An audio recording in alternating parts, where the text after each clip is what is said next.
Bien, bonjour à toutes et à tous. Oui, effectivement, donc, la ville de Maloney est une commune de taille modeste. Il y a à peu près 6200 habitants qui est située dans le territoire de la métropole Rouen-Normandie. Et on est effectivement engagé depuis une dizaine d'années maintenant sur un projet de transition. On parle désormais à Maloney de Maloney en transition avec un S au bout de transition, puisqu'on a travaillé le volet transition énergétique, bien évidemment, mais également écologique et citoyenne. Donc c'est vraiment un projet global de territoire. Et sur le volet énergétique, on a regardé quel engagement la ville pouvait avoir, notamment sur le renouvelable. Donc même en Normandie, on peut faire du solaire, c'est la démonstration qu'on essaye de faire aussi. Et on est aujourd'hui à 10 bâtiments municipaux, pas uniquement, puisqu'il y a beaucoup d'autres acteurs qui ont emboîté pas de la commune depuis. 10 bâtiments municipaux couverts avec des toitures solaires. L'intégralité est en autoconsommation et on est effectivement sur la dizaine de conventions d'autoconsommation collective qu'Enedis a signées à ce jour.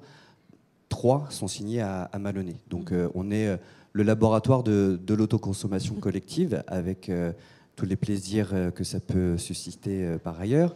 Vous évoquiez les difficultés, on aura, j'imagine, l'occasion de parler du TURP, de l'attente du décret sur l'autoconsommation dans un rayon de 1 km qu'on nous avait promis avant l'été, qui n'est toujours pas sorti. On a, nous, déjà déposé notre candidature pour pouvoir être à nouveau territoire innovant et démonstrateur sur ce volet-là. Donc on est sur 1600 m² de panneaux solaires sur nos bâtiments. On vise 25, voire même maintenant 30% d'autoconsommation sur notre patrimoine à l'horizon 2020.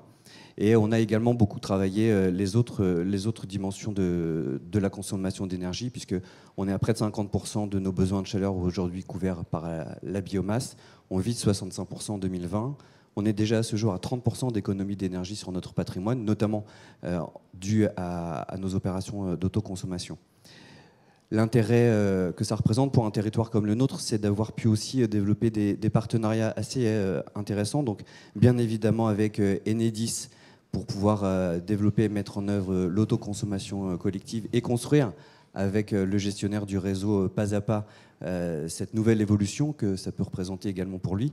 Et d'autres partenariats innovants, chemin faisant, notamment avec le groupe Eaton, où on a commencé à travailler avec eux et à installer des systèmes de stockage de l'énergie que l'on produit. Notamment là, c'est l'exemple du système de stockage qui a été installé sur l'église, puisque ce n'est pas là où on a le plus de consommation d'électricité, vous doutez bien. Mais on a ce système de stockage qui nous permet, par exemple, d'avoir 9 heures d'éclairage le soir dans l'église lorsqu'on organise des manifestations culturelles notamment. On travaille actuellement avec le groupe Eaton pour un système de stockage donc, qui est basé sur des batteries de véhicules électriques reconditionnées. Finalement, ça fait le lien avec la précédente table ronde où on parlait de ce sujet-là. Notamment, l'intérêt pour nous, c'est qu'on a une grosse flotte automobile électrique. On a 7 véhicules électriques, 7 véhicules au gaz, ce qui nous permettra de développer là aussi davantage notre autonomie énergétique sur notre propre flotte automobile.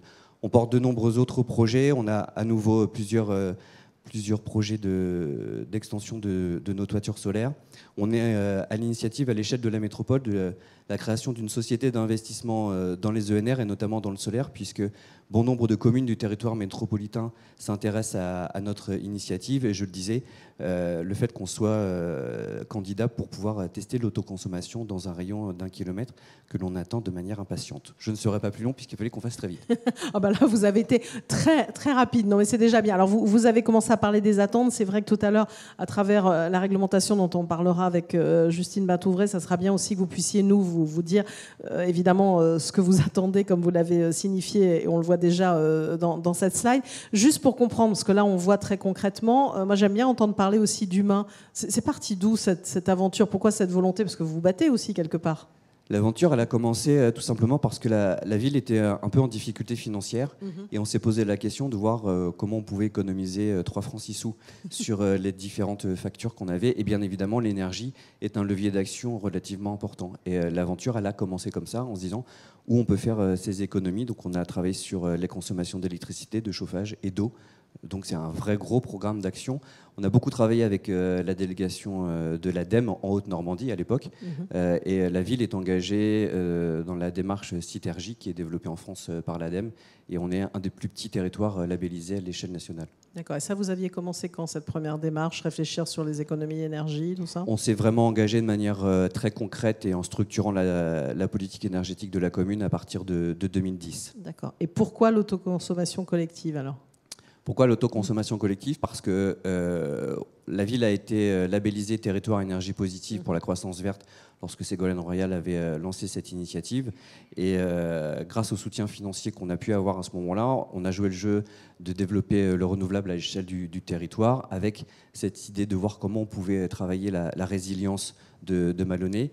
Et c'est l'engagement qui a été nôtre autour du solaire. La possibilité de l'autoconsommation collective, c'était l'actualité au printemps 2017. Et donc, en fait, on s'est dit, on va essayer d'essuyer les plâtres. Donc, c'est ce que vous êtes en train de faire. Et justement, sur les citoyens, c'est aussi le sujet qui revient tout le temps en filigrane.